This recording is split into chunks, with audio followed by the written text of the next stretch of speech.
Hey guys, today we're gonna be calling the backrooms number. Also, this means that my friend is gonna be texting you, so I'll be right back. Okay, there, my friend just texted. I'm gonna call it, so I'll be right back again. Okay, guys, I just got the number. I'm doing this on my mom's phone. I'm recording on my phone, but this number doesn't track you. Get the number, guys. Call it. Okay. Apparently, this makes some sound, but it doesn't talk. Let's do it. Let's put it on full volume.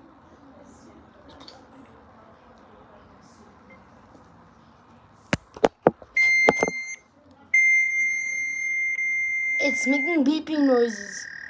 Apparently, people say it's Morse code noises. And this is actually from the Backrooms new movie.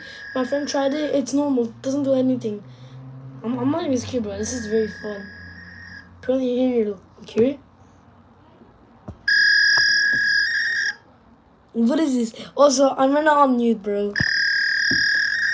Okay, that was getting annoying. So, guys, that's all for today. If you want to do it for fun, do it.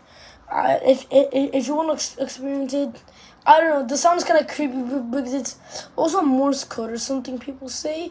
Well, they also say like it's like an advertisement or something to the Backrooms thing. Yeah, I don't know. That's what my friend said, but I think it's pretty cool. I think it's like a popular thing. I like it, but also pretty creepy. So guys, bye and like and subscribe.